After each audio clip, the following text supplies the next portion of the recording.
Thank you everyone for coming to my speech today. I will be informing you of how important hemlock trees are and how they are in danger of being extinct from the hemlock woolly adelgid, which is an invasive species from Asia and is a parasite. First, I'd like to tell you how important the hemlock trees are to the ecosystems that they are in. And they do things such as provide shelter for deer or nests for birds. They also help cool rivers and creeks that they are near, which is where they are normally located. They like to be in the valleys right by the rivers because they like a lot of water. They're located in a vast area from Canada all the way down to South Carolina and Georgia, and it goes over as far as Tennessee, Kentucky. And they like the shade. Like I said, they like the river valleys. And they also there's a vast number of hemlock trees. There's the Asian hemlock, which is how the parasite came over to America in the 1920s. People wanted to landscape their houses, so they brought over this different kind of tree because it was very unique looking and they liked the way that it would make their landscape. So when they brought it over, they didn't know that there was an invasive species on the tree, and it has no predators in Asia, which is why they don't have problems over there. And so whenever they brought it over, not knowing that this parasite was on it, they didn't know that there's no predators in America.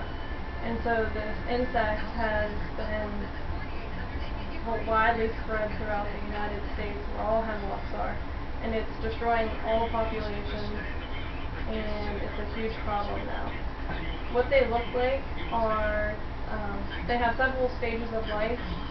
What you really notice on the hemlock trees, they're little white balls of fluff. It looks like Q-tips. That's their nest that they go in. And the insect itself is as small as a period on a piece of printed paper. So they're really hard to see. Like I said, the nests are the easiest to see, the white cotton tips. They're really, really bad for the trees because they like to feed on the sap. So whenever they have these fang-like things coming out of their face, whenever they protrude the tree, it injects a poisonous saliva into the tree while they're sucking out the sap for food. And that causes premature leaf drop, and which in turn makes the branches die, and huge branches, and then eventually the tree will become dead. And that can happen as quickly as 4 years for a mature tree. And hemlock trees usually take 200 years to mature. So with them killing off the trees that quickly, the forest can't reproduce the trees fast enough. Another thing that happens to the trees is the bark falls off, and that also causes the tree to lose their limbs. This now is happening in every state that hemlock trees are located in. Like I said, from Canada to Georgia and all the way to Tennessee.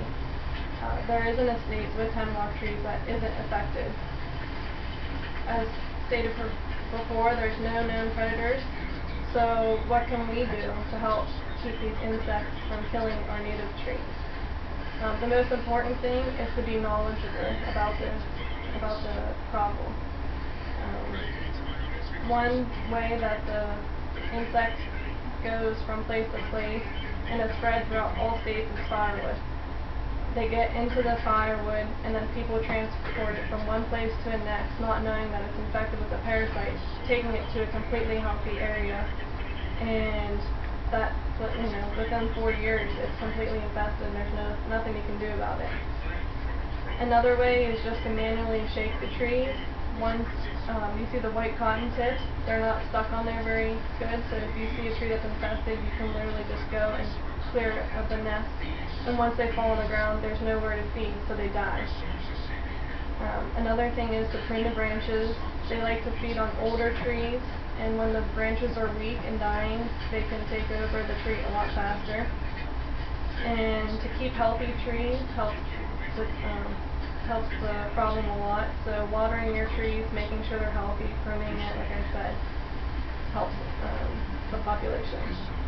There's another option which is debatable, is insecticide, because there's many different kinds. There's always a downfall to an insecticide, either killing different species that are native to America, or there's some insecticides where you actually have to harm the tree and puncture the bark to get the insecticide into the sap of the tree, which you're trying to help the tree, so why would you want to hurt it?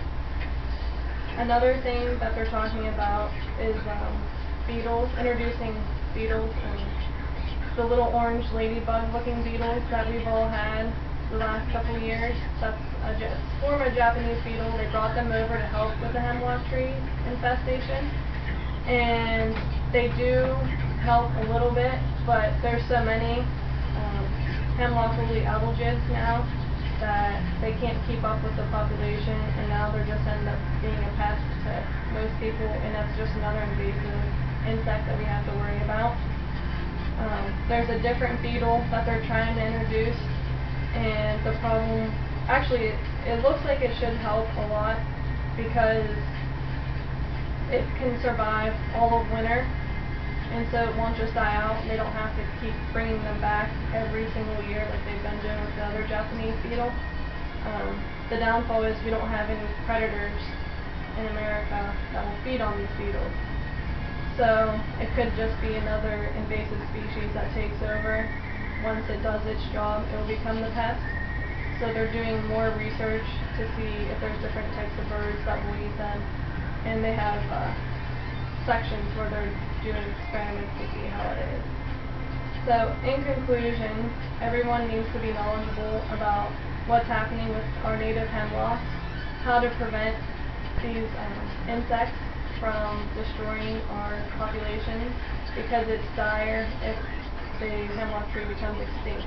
Like I said, it helps many different animals with nesting and also keeping the rivers cool. So if we don't have those, things can go really, really bad, including fish dying off, like native trout, they need cool water, and different birds using them as nests.